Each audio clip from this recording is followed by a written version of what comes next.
Não há nada mais importante na vida cristã que aprender duas coisas. A primeira delas é aprender a palavra de Deus. E a segunda delas é aprender a orar. Se o nosso coração estiver cheio da palavra de Deus, aprender como orar, nós veremos mais das promessas de Deus, da vontade de Deus a se cumprir nas nossas vidas. Quando Jesus viveu aqui nesta terra, tinha 12 discípulos que estavam mais perto dele. A oração foi alguma coisa que eles não só viram Jesus fazer, mas perceberam que era um hábito na vida diária de Jesus.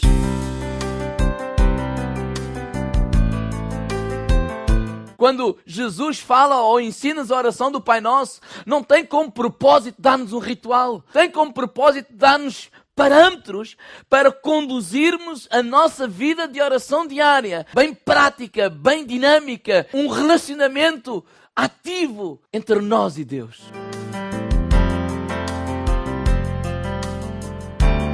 Toda a oração tem uma recompensa. Outras traduções, em vez da palavra recompensa, tem a palavra galardão.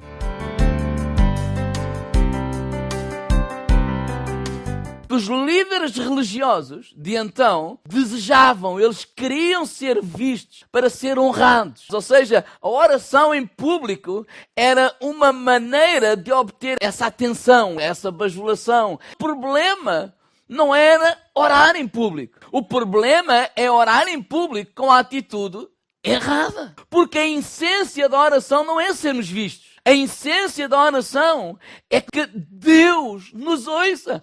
É que elas possam chegar ao céu, como diz lá em Apocalipse, como incenso. Deus ouça a nossa oração. Quando Jesus, por exemplo, chegou onde Lázaro estava sepultado, ele orou em público.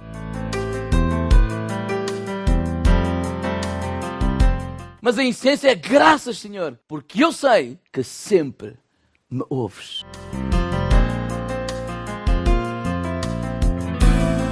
O teu Pai que te ouve no secreto vai te recompensar em público. Há aqueles que amam serem vistos quando oram. E diz que esses já receberam o seu galardão. A recompensa deles é o espanto das outras pessoas. A tua vida pública é uma consequência da tua vida secreta de oração. Quando sabemos e fazemos o que é correto no privado, Deus nos abençoará em público. Moisés era um bom pregador. No entanto, a Bíblia diz que ele era gago ou pesado de lábios. Aquilo que ele falava vinha do trono de Deus para as pessoas. E nós precisamos de aprender a ir à presença de Deus e a ser renovados a cada dia. Se eu quero ter sucesso em público, um dos segredos é fazer o que é correto em privado. Quando Jesus vinha da oração, desses tempos de estar retirado, milagres aconteciam. A palavra que saía da boca dele cativava as pessoas. Elas eram restauradas, curadas e libertas. Os discípulos perceberam o quê? Que aquilo que ele fazia em secreto com o seu Pai influenciava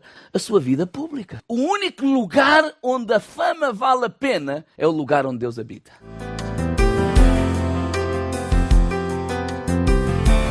O nosso problema, por vezes, é os nossos recursos. Porque, normalmente, a boca fala de acordo com os recursos que nós temos. Então, se temos, dizemos posso. Se não temos, dizemos não posso. Mas os homens e mulheres que conhecem o trono da graça de Deus sempre dizem posso todas as coisas em Cristo que me fortalece. Esta era a razão porque Davi dizia: o Senhor é o meu pastor e de nada eu terei falta. Ele é o meu Pai, Ele tem tudo, Ele pode tudo e nada é impossível para Ele.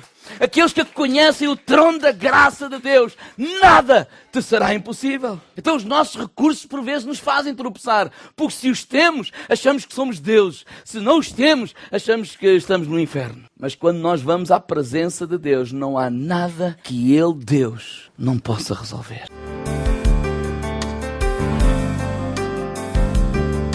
Nós não oramos para sermos ouvidos. Nós oramos porque somos ouvidos. Essa é a promessa do nosso papá. Quando nós clamamos, Ele nos ouve. E o problema não são as repetições, são as vãs repetições. Ou não ores para que o centro da oração sejas tu, mas o centro da oração é o nosso papá celestial.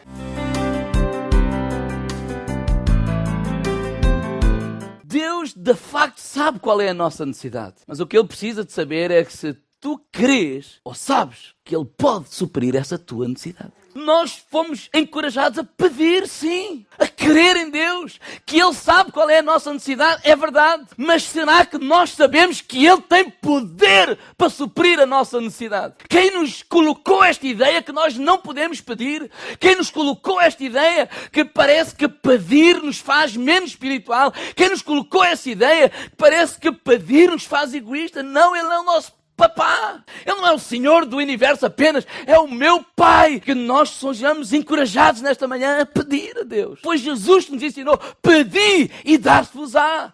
Batei e abrir-se-vos-á. Deus deseja nos mimar, nos ajudar, nos fazer sentir amados. Irmãos, não há problema nenhum em termos coisas. O problema é quando as coisas nos possuem a nós. Posso ter comunhão com Deus em qualquer lugar, mas não posso ter intimidade em qualquer lugar.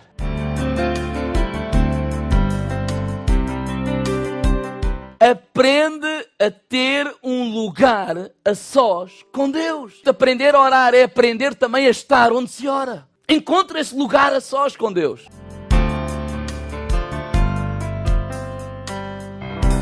Deus pode nos ouvir em qualquer lugar? Claro que sim. Mas eu acredito que Deus também nos ouve aqui neste lugar. Buscar a Deus. Essa é a nossa intenção, esse é o nosso coração. Em Atos, a Bíblia diz que os discípulos subiam ao templo para orar. Orar em casa e orar no templo. Quando entramos na presença de Deus e derramamos a nossa vida inteira diante dEle, é nesse lugar que Deus diz assim, olha filho, eu quero que corrijas isto. É na intimidade que há correção e transformação. Irmos a esse lugar secreto e derramar a nossa alma, a nossa vida na presença de Deus. É aí que Deus nos transforma, é aí que Deus nos confronta, é aí que Deus nos corrige. E se nós deixarmos de ir lá, nós vamos deixar de ser transformados. Quando nós nos deixamos mudar por Deus, transformar por Deus, Ele nos recompensará em público. Fecha a tua porta, entra no teu quarto e Ele que te vê em secreto te recompensará em público.